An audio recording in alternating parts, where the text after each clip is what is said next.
This video is about our study of wild and edible plants, some of Alaska's treasures. My 20 years in the village of Yuzinki taught me a great deal about myself.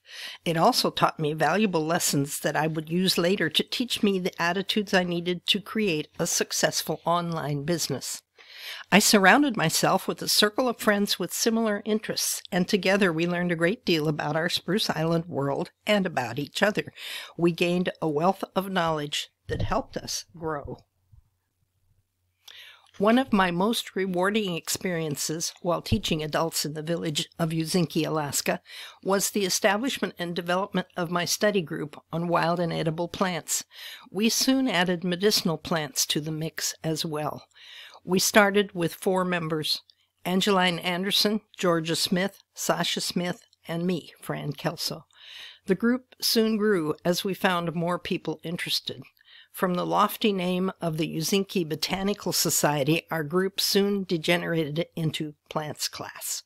We met once a week, usually at Sasha's house. We shared what we knew, studied reference materials, and occasionally were treated to a guest teacher flown in by our sponsor, Kodiak Community College. When possible, we foraged every weekend, and once a month we had a potluck at Sasha's, preparing our meal from wild plants supplemented with wild fish or game main dishes. Our gathering trips became historic enactments of such trips made by earlier people. We learned the natural growing cycle of the plants and harvested at the peak of their growth and development. We had so many good adventures that it's hard to choose which ones to share in this video. Rest assured, there will be others. In early spring, we often walked to Garden Point on the end of Spruce Island. Here, behind the long beach, lay a lush meadow, abundant with long grass and containing dark, rich soil, great for planting. Here one found the original village garden spots, little used by now. A couple of families still planted potatoes there, but for the most part the garden land lay fallow. However, it still bore a rich crop. From the dark soil grew a gardenful of stinging nettles, Urtica genus, still small enough in the spring to make for very tender eating. They are excellent if you harvest them when they are only a few inches high. Later in the year, the plant grows tall and tough, and only the top few leaves can be gathered. We picked the nettles with gloves on, as the formic acid in the plants would sting the hands. Once the greens were cooked, the acid disappeared. Nettles are rich in protein and vitamins C and A. They also contain iron and some other minerals. Nettles are good cooked alone or included in other dishes. One of my favorite recipes is a very tasty casserole dish. Here is the recipe: nettle casserole. Enough nettles to pack a 3-cup measure when cooked. 1 package dry onion soup mix, 1 pint sour cream, 1 cup shredded cheddar cheese, 1/2 cup slivered almonds, 1 tablespoon butter. Boil nettles for 5 minutes or until tender. Drain well and chop into small pieces. Pack tightly to make 3 cups. Mix with soup mix, sour cream, and cheese. Sauté slivered almonds in butter until golden brown and sprinkle over the top of the casserole. Bake at 350 degrees for 30 minutes. Later in the spring, or in early summer, we'd go back to the Rocky Point to pick goose tongue, Plantago maritima. This tasty green grew in large clumps along the rocks on the point. We just picked the greens, not the tall seed stalk, which looks much like that of its relative common plantain or Plantago major. The leaves themselves are long, slender, and somewhat succulent, with little thorns along their edges, offering easy identification. Goose tongue can be cut into green bean-sized pieces, steamed and seasoned with a little butter or vinegar if you prefer. You can add a handful to a pan of peeled and boiling potatoes minutes before serving.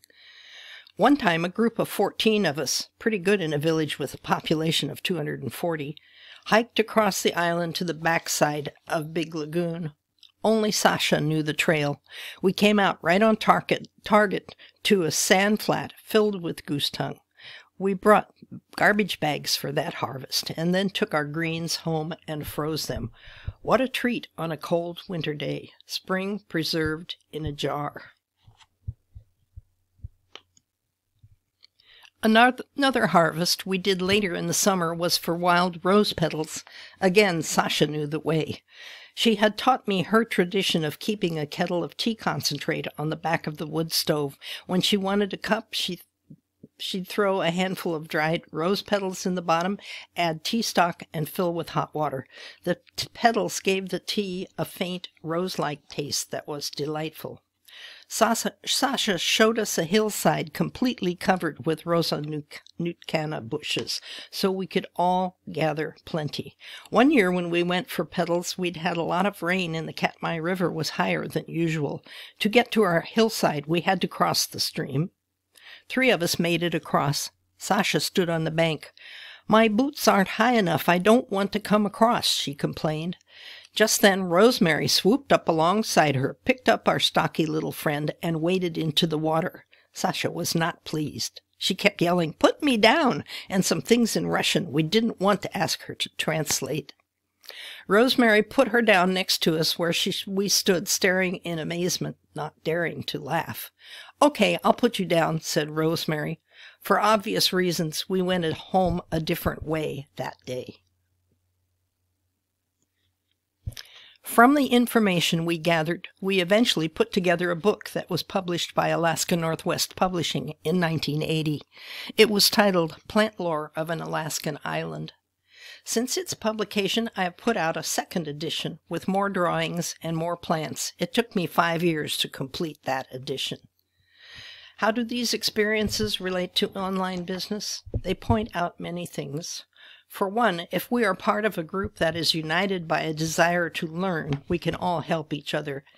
That is exactly what happens in our wealthy affiliate community. We are all working for the common goal of online success, and we help each other whenever possible. The value of our product, the plant book, is great. With this book, we can pass on what we have learned to those who follow. And once the book is written, it helps us remember what we learned. By detailing our lessons in this way, we are preserving valuable knowledge as well as a glimpse of the early culture of the island. Our satisfaction with our project is amplified by our role in saving valuable information. In my wealthy affiliate business, I have learned so much and met so many fine companions on the journey.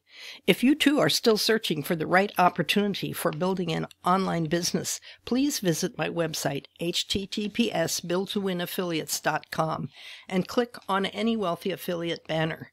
You will be taken to a place where you can learn the full details on this remarkable company. I, for one, feel I've found a home.